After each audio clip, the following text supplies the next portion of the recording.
मैं शुरू में ही एक बात साफ बता दूं, ये किताब प्राइस एक्शन ट्रेडिंग को बढ़ाकर बताने और इंडिकेटर्स को गलत बताने के लिए नहीं है। ये सिर्फ प्राइस एक्शन ट्रेडिंग के बारे में गहराई से बताने के लिए है, जो प्राइस वॉल्यूम रिलेशनशिप को देखने की यूनिक सोच है और कैसे हम इससे फुल टाइम ट्रेडिंग शुरू कर सकते हैं। मेरा एक अजीब दोस्त था जिसने अपनी जिंदगी और प्रोफेशन में बहुत ही अनोखी चीजें की हैं। वो इंजीनियरिंग में मेरे साथ पढ़ता था और मैं उसे 20 सालों से जानता था। वो कॉलेज के दिनों में लापता हो जाता था, हॉलीडेज पर काम करता था और फिर अचानक एग्जाम से एक दिन पहले वापस आकर अपने खास दोस्तों से उस सब्जेक्ट के नोट्स की भीख मांगता था। लेकिन फिर भी वो सभी सेमेस्टर्स में टॉप 5 में जगह बना लेता था। मेरे दोस्त ने कैंपस प्लेसमेंट के सभी ऑफर छोड़ दिए। इसके बजाय उसने पूरे भारत में ट्रेन से घूमने का फैसला किया। अगले 3 महीने उसने भारत के कई शहरों की यात्रा की। जब वो वापस आया तब हम में से लगभग सभी ने किसी न किसी आईटी कंपनी में जॉब करना शुरू कर दिया था। ट्रेडिशनल रूट से शुरू करने के बजाय उसने बीपीओ के कॉल सेंटर से जॉब करना शुरू किया। 2 साल तक बीपीओ कॉल सेंटर में रात की नौकरी के बाद वो आईटी में जॉब करना चाहता था। हम सबने उसे मना किया और कहा कि आईटी में जाने के लिए अब बहुत देर हो चुकी है। पर उसे एक छोटी आईटी कंपनी में डेवलपमेंट का रोल मिल गया। शुरू में उसे इंटरव्यू में रिजेक्ट कर दिया गया था, लेकिन उसने इंटरव्यू पैनल से 2 सवाल पूछे थे। मुझे कॉल सेंटर का कोई एक्सपीरियंस नहीं था, लेकिन फिर भी मुझे अपनी प्रेजेंट कंपनी में employee of the year award मिला। इसलिए आप इतने यकीन से कैसे कह सकते हैं कि मैं यहां आईटी में परफॉर्म नहीं करूंगा? 2, आप मेरी एबिलिटी का टेस्ट लिए बिना मेरा कैंडिडेचर कैसे रिजेक्ट कर सकते हैं? प्लीज मुझे 3 महीने की अपॉर्चुनिटी दें और मुझे कोई सैलरी नहीं दें। अगर मैं 3 महीने के भीतर अच्छा परफॉर्म करता हूं तो मुझे ऑफर दें, वरना मुझे बाहर निकाल दें। फिर उसे ये काम मिल गया। उसने वहां 3 साल काम किया और जब वो आगे बढ़ने के लिए तैयार था तो कंपनी ने उसे बनाए रखने के लिए कुछ प्रेजेंट ऑफर किया। उसने ऑफर मना कर दिया और आगे बढ़ गया। वो अभी भी मेरे कांटेक्ट में है, लेकिन वो अपने प्रोफेशन के बारे में कुछ भी नहीं बताता है। वो कई सालों से यूएस में है और हमारे दोस्तों के बीच ये रूमर है कि वो यूएस गवर्नमेंट के लिए सीक्रेट प्रोजेक्ट पर काम कर रहा है, जैसा उसने इंडिया में आधार प्रोजेक्ट पर काम किया था। उसकी क्वालिटीज को समझाने के लिए मुझे एक अलग किताब लिखनी पड़ेगी, लेकिन शॉर्ट में उसने अपने पूरी लाइफ में एडवेंचरस और क्रेजी फैसले लिए। उन सभी में सिर्फ एक को छोड़कर वो विनर बनकर निकला। वो एक्सेप्शन शेयर बाजार का है और उस घटना ने मुझे ट्रेडिंग को सीरियस नोट पर लेने के लिए कहा। तब तक मैं मार्केट के लिए सीरियस नहीं था। मैं कुछ शेयर खरीदता और बेचता था, लेकिन ट्रेडिंग को करियर के रूप में अपनाने के लिए कभी नहीं सोचा था। Image, why upper circuit today. वो मंडे 18 मई 2009 था। उस दिन निफ्टी ने अपर सर्किट छुआ था। ये सभी ट्रेडर्स के लिए इंपॉर्टेंट और शॉकिंग एक्सपीरियंस था। सभी ट्रेडर्स को बड़ी गिरावट की उम्मीद थी, क्योंकि सबने सोचा था कि किसी भी ग्रुप को यूनियन इलेक्शंस में मेजॉरिटी नहीं मिलेगी। लेकिन सैटरडे को इलेक्शन रिजल्ट आए और यूपीए ग्रुप को मेजॉरिटी मिली। लोगों को आगे और गिरावट की उम्मीद थी, क्योंकि बहुत लोगों ने सोचा कि यूपीए ग्रुप मार्केट के लिए फेवरेबल नहीं है। ये मेरा व्यू नहीं था, लेकिन यही मैंने उन दिनों बहुत से लोगों से सुना था। मेरे दोस्त का भी ये ऐसा ही व्यू था और इसलिए उसने निफ्टी में शॉर्ट पोजीशन में मार्जिन का यूज करते हुए बहुत खरीदारी की। उन दिनों मार्जिन रूल बहुत स्ट्रिक्ट नहीं थे, लेकिन 18 मई 2009 को सबको सरप्राइज करते हुए निफ्टी पॉजिटिव खुला और कुछ ही मिनटों में वो अपर सर्किट पर पहुंच गया। मुझे इस मूव पर विश्वास नहीं हो रहा था और मैं ये गिन ही नहीं पाया कि मेरे दोस्त ने कितना पैसा खो दिया था। मैंने उसे फोन करने की कोशिश की, लेकिन उसने कोई रिस्पॉन्स नहीं दिया। 1 हफ्ते के बाद वो दिखाई दिया और उसने बताया कि उसने कितना पैसा गंवाया था। ये एक बड़ा अमाउंट था, कम से कम उन लोगों के लिए जिन लोगों ने सिर्फ 3-4 साल पहले अपना करियर शुरू किया था। तब तक मैं एक हैप्पी सोल था। मैं अपने ऑफिस में ठीक ठाक काम करता था, जिम में इंटेंस सेशन पसंद करता था और हर वीकेंड पर ट्रिप्स एंजॉय करता था। लेकिन इस इंसिडेंट ने मुझे परेशान कर दिया और मेरे दिल में पहली बार एक बड़ा सवाल उठा। मैं सीरियस हो गया और साथ ही मार्केट के बारे में बहुत क्यूरियस भी हो गया। मैं ना ही इंडिकेटर से नफरत करता हूं और ना ही उसके अगेंस्ट हूं। मुझे डिफरेंट मार्केट कंडीशंस में उनके बिहेवियर की स्टडी करने में मजा आता है। इंडिकेटर्स बिगिनर्स की मदद करते हैं क्योंकि वो उनकी ट्रेडिंग में कुछ डिसिप्लिन लाते हैं, वरना वो 1-2 दिनों में ही बहुत सारा ट्रेड कर लेंगे और अपना सारा पैसा खो देंगे। इसके अलावा ये एल्गो ट्रेडर को अपने ट्रेडिंग सिस्टम में कुछ रूल बनाने में मदद करते हैं, लेकिन मैं उनमें से किसी को भी अपनी ट्रेडिंग में यूज नहीं करता हूं क्योंकि वो मेरे लिए जरूरी नहीं है। मैंने कुछ सक्सेसफुल ट्रेडर्स को देखा है जो सिर्फ प्राइस एक्शन ट्रेडिंग का यूज करते हैं। मैंने कुछ ऐसे सक्सेसफुल ट्रेडर को भी देखा है जो अपनी ट्रेडिंग सिस्टम में सिर्फ 1-2 इंडिकेटर का यूज करते हैं। लेकिन मैंने ऐसे कई ट्रेडर्स को देखा है जो नेकेड प्राइस एक्शन ट्रेडिंग से भी और इंडिकेटर से भी मनी लॉस कर देते हैं। इसलिए प्राइस एक्शन ट्रेडिंग और इंडिकेटर्स पर डिबेट करना समय की बर्बादी है। मेरा सजेशन है जो आपकी पर्सनैलिटी को सूट करता है उसे चुन लें। ये किताब प्राइस एक्शन ट्रेडिंग के बारे में डिटेल में जानकारी देती है और उस रूट पर चलने की समझ देती है। आगे वो रीजंस दिए गए हैं जिनकी वजह से मैंने टेक्निकल इंडिकेटर्स छोड़ दिए। इंडिकेटर्स प्राइस डिक्टेट नहीं करते। मुझे लोगों के लिए दुख होता है जब वो इस तरह के क्वेश्चंस लेकर आते हैं। XYZ स्टॉक के लिए RSI 30 पर है जो एक ओवरसोल्ड जोन है। क्या मैं अब XYZ खरीद सकता हूं? या ABCD स्टॉक 200 DMA पर है इसलिए ये गिर नहीं सकता है। क्या मैं कुछ पोजीशन इकट्ठा कर सकता हूं? उनका सवाल ही उनकी अनडिसाइडनेस की ओर इशारा करता है। वो प्राइस के शॉर्ट मूवमेंट को बताते हैं, चाहे कारण RSI या DMA लेवल्स हो, लेकिन वो उसे खरीदने के लिए सजेशंस भी ढूंढ रहे हैं जो कि अजीब है ना? प्राइस न जानता है न परवाह करता है कि RSI ओवरसोल्ड जोन में है या 200 DMA के करीब है। ये एफिशिएंटली वही करता है जो उसे करना हो। अगर प्राइस और गिरता है तो RSI लेवल भी और गिर जाएगा, लेकिन धीमे रेट से, और मूविंग एवरेज धीरे से नीचे गिरना शुरू हो जाएगा। जैसा कि इसके नाम से पता चलता है, इंडिकेटर सिर्फ इंडिकेट करता है और प्राइस डिक्टेट नहीं करता है। प्राइस में किसी भी तरह का फ्लक्चुएशन इंडिकेटर में भी बदलाव लाएगा। आइए इस कॉन्सेप्ट को समझने के लिए कुछ एग्जाम्पल देखते हैं।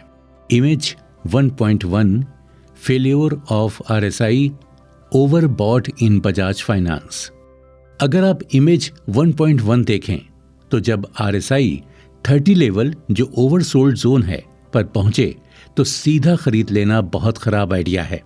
ये ट्रेड सिग्निफिकेंट लॉस के साथ खत्म होगा।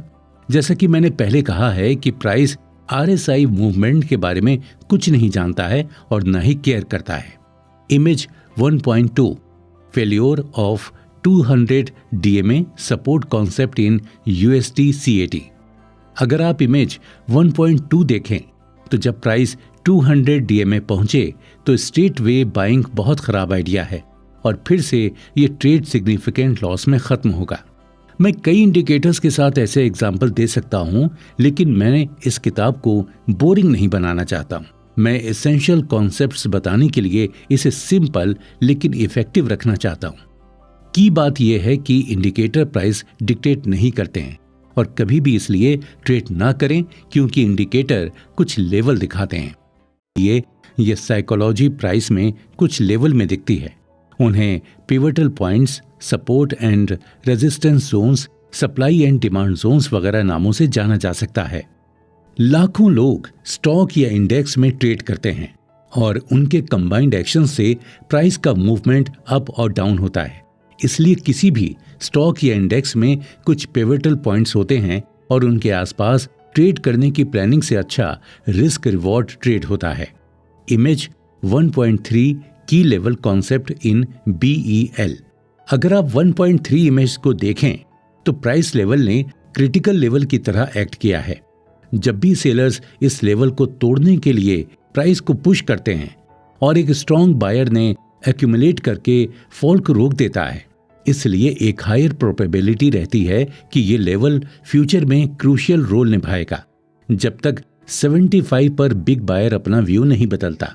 लेकिन सभी indicators in crucial price level की पहचान करने में फेल हो जाते हैं।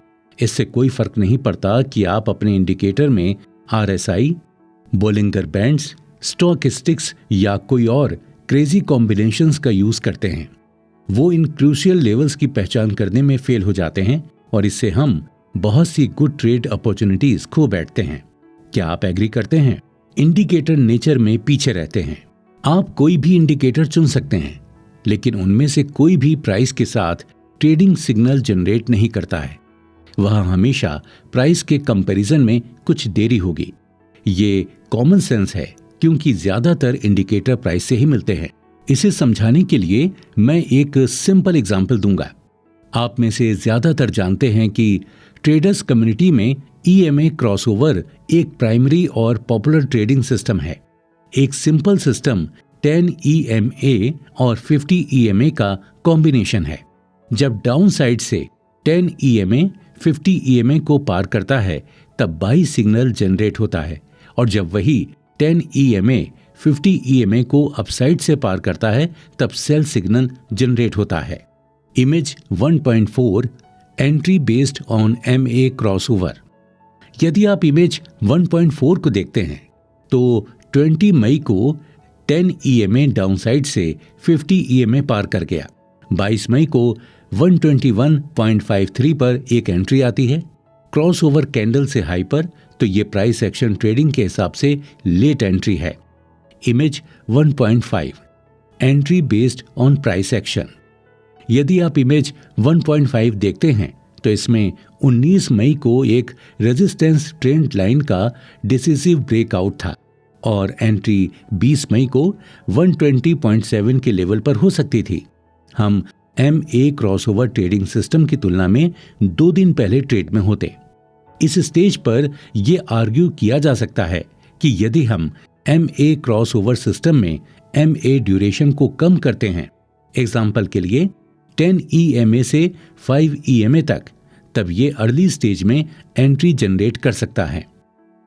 मैं इससे अग्री करता हूं, लेकिन मेरा एक क्वेश्चन है, क्या ट्रेड करने वाले हर स्टॉक या इंडेक्स के लिए इसे एडजस्ट करते रहना एक अच्छा आइडिया है, या प्राइस पर फोकस करना बेहतर है, जो सिंपल है फिर भी पावरफुल है और शानदार ट्रेडिंग रिजल्ट्स देता है? इंडिकेटर्स ट्रेडिंग को और मुश्किल बनाते हैं। मार्केट में कितने इंडिकेटर हैं? 1000, 5000 या शायद 10,000? इस नंबर का कोई एंड नहीं है, क्योंकि कोई भी ऑनलाइन प्लेटफॉर्म जैसे ट्रेडिंग व्यू, चार्ट लिंक या गो चार्टिंग का यूज करके इंडिकेटर डेवलप कर सकता है। Image price action versus indicator. अगला क्वेश्चन ये है कि इतनी बड़ी इंडिकेटर की लिस्ट में से कौन सा इंडिकेटर चुना जाए? अगर कोई ट्रेडर 2-3 इंडिकेटर चुनता है तो कभी भी अलग अलग रीडिंग दे सकती है ना? अब मुझे गलत मत समझिए, मैं इंडिकेटर्स की वैल्यू कम नहीं करना चाहता। मुझे चिंता इस बात की है कि ये लोग चार्ट पर ज्यादातर इंडिकेटर प्राइस से डिराइव होते हैं। एक इंडिकेटर ट्रेडर भी प्राइस स्टडी करता है, लेकिन वो इनडायरेक्ट तरीके से करता है। क्या आपको नहीं लगता कि प्राइस को डायरेक्ट पढ़ना बेहतर है? जैसे इंट्राडे ट्रेडिंग या स्काल्पिंग में इंटरेस्ट है तो टाइम पैरामीटर में सक्सेस हासिल करनी होगी। मैंने इस टॉपिक को चैप्टर 5 में डिटेल में शामिल किया है। प्राइस एक्शन ट्रेडिंग को कैसे यूज करें? ट्रेडर्स को प्राइस एक्शन ट्रेडिंग का सही आइडिया पाने के लिए कुछ समय देने की जरूरत है, क्योंकि ये और इंडिकेटर्स जैसे किसी भी तरह का बाई और सेल सिग्नल नहीं क्रिएट करता है। इसमें 3 स्टेप्स शामिल हैं। 1. Drawing trend lines, pivot points, supply demand zones, round numbers वगैरह में से किसी एक मेथड का यूज करके की प्राइस लेवल को पहचानें। 2. बिगिनर्स के लिए की प्राइस लेवल पर कैंडल स्टिक पैटर्न के हिसाब से या एक्सपर्ट के लिए रॉ प्राइस एक्शन के आइडिया के हिसाब से एंट्री का प्लान बनाना। 3. स्टेप 2 की तरह की प्राइस लेवल पर कैंडल स्टिक पैटर्न या रॉ प्राइस एक्शन के हिसाब से एग्जिट प्लान करना। आपकी ट्रेडिंग बढ़ाने के लिए 10 कैंडल स्टिक पैटर्न्स। मैं एक बार फिर दोहराऊंगा, प्राइस एक्शन ट्रेडिंग में 2 चीजें मेन हैं। एक, की प्राइस लेवल की पहचान करना, और 2, प्राइस को कंफर्म या रिजेक्ट करना, किसी भी प्रॉफिट वाले ट्रेड की अपॉर्चुनिटीज की तलाश करने के लिए। पिछले चैप्टर में हमने ट्रेंड लाइन का इस्तेमाल करके की प्राइस लेवल्स को आइडेंटिफाई करने के कई पहलुओं को शामिल किया था। ये चैप्टर प्राइस का की प्राइस लेवल पर कंफर्मेशन या रिजेक्शन में इस्तेमाल होने वाले 10 पावरफुल कैंडलस्टिक पैटर्न्स पर फोकस करता है। प्लीज ध्यान दें, हमें इन पैटर्न्स का इस्तेमाल इंडिपेंडेंटली नहीं करना चाहिए।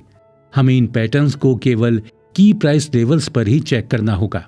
टेक्निकल एनालिसिस की दुनिया में हजारों कैंडलस्टिक पैटर्न्स मौजूद हैं। क्या आपको लगता है कि सभी को पढ़ना और याद रखना प्रैक्टिकली पॉसिबल है? नहीं, है ना?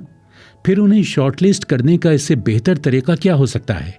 कैंडलस्टिक पैटर्न्स को शॉर्टलिस्ट करने के लिए 2 पैरामीटर्स यूज करना बेहतर है। 1, पैटर्न का असर, 2, पैटर्न का बार बार होना। क्योंकि अगर कैंडलस्टिक पैटर्न का असर कम होता है तो ये काम का नहीं है। इसी तरह अगर एक कैंडलस्टिक पैटर्न पावरफुल है लेकिन ये शायद ही कभी होता है तो फिर ये किसी काम का नहीं है क्या? इन 2 पैरामीटर्स को ध्यान में रखते हुए नीचे कुछ पावरफुल पैटर्न्स हैं जो सभी टाइम फ्रेम में बहुत बार होते हैं। Bullish engulfing. Engulfing candles market में प्रेजेंट ट्रेंड या स्विंग के रिवर्स होने का सिग्नल देती हैं। इसमें से 2 कैंडल्स शामिल होती हैं। बाद वाली कैंडल पहली कैंडल को इनगल्फ या ढक देती है। Image 4.1 bullish engulfing pattern. Bullish engulfing pattern में पहली एक छोटी बेयरिश कैंडल होगी।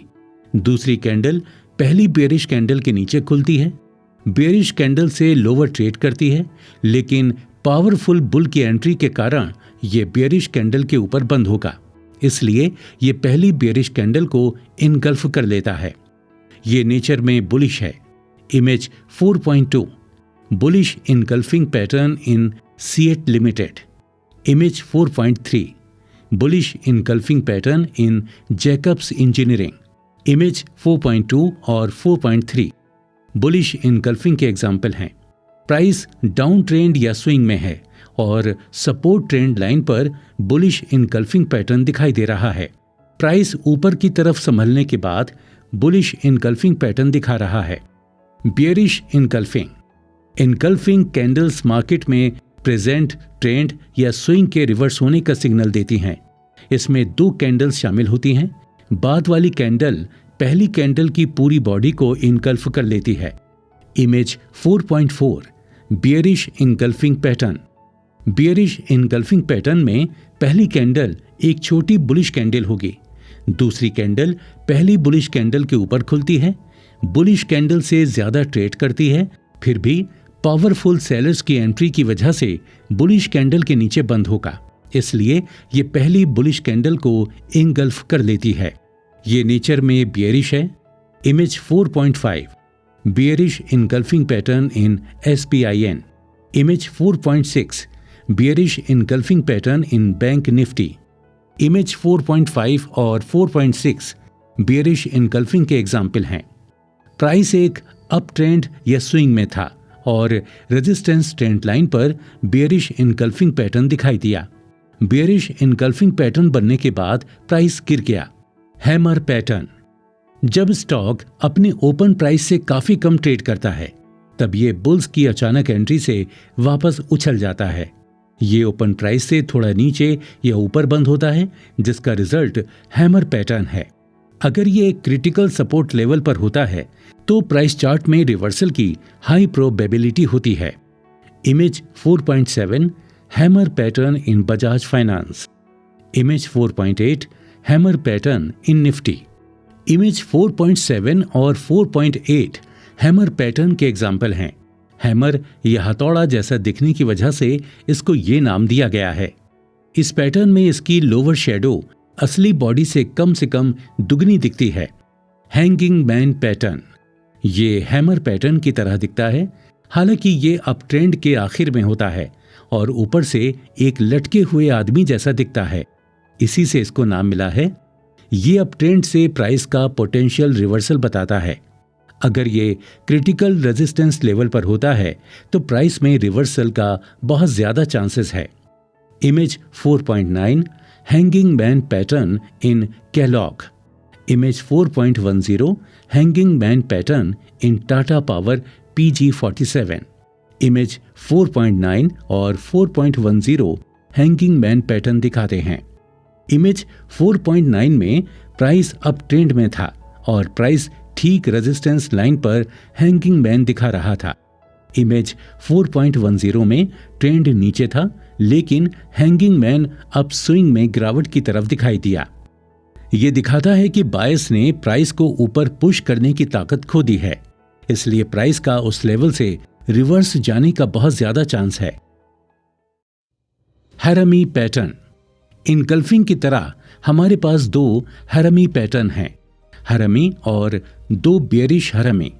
जापानी भाषा में हैरमी शब्द का मतलब प्रेग्नेंट लेडी होता है। ये पैटर्न एक प्रेग्नेंट लेडी की तरह दिखता है और इसीलिए इसे ये नाम मिला है। इमेज 4.11 बुलिश हैरमी और बेयरिश हैरमी। बुलिश हैरमी में पहले एक बड़ी बेयरिश कैंडल शामिल है, उसके बाद बीच में एक छोटी बुलिश कैंडल होती है। ये दिखाती है कि सेलिंग खत्म हो गई है और प्राइस के ऊपर जाने का बहुत ज्यादा चांस है। बेयरिश हैरमी में पहले एक बड़ी बुलिश कैंडल शामिल है, उसके बाद बीच में छोटी बेयरिश कैंडल होती है। ये बताती है कि बाइंग खत्म हो चुकी है और प्राइस नीचे जाने का बड़ा चांस है। Image 4.12 bullish harami in Maruti. Image 4.13 bearish harami in TLF.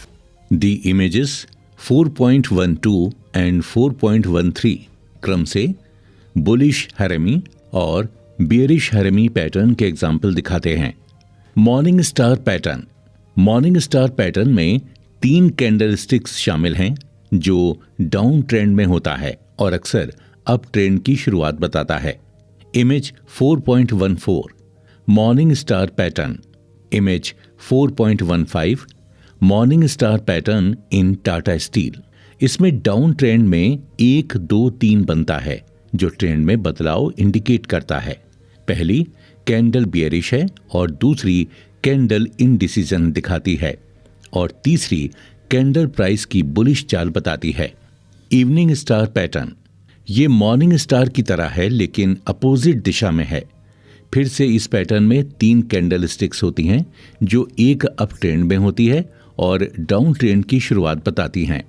Image 4.16 evening star pattern. Image 4.17 evening star pattern in GBP USD। Morning star की तरह इस पैटर्न में भी 1, 2, 3 बनता है लेकिन अपोजिट दिशा में। ये डाउन ट्रेंड बताता है। पहली कैंडल बुलिश है, दूसरी कैंडल इनडिसीजन दिखाती है और तीसरी कैंडल प्राइस के मंदी या बियरिश बिहेवियर दिखाती है। Doji pattern.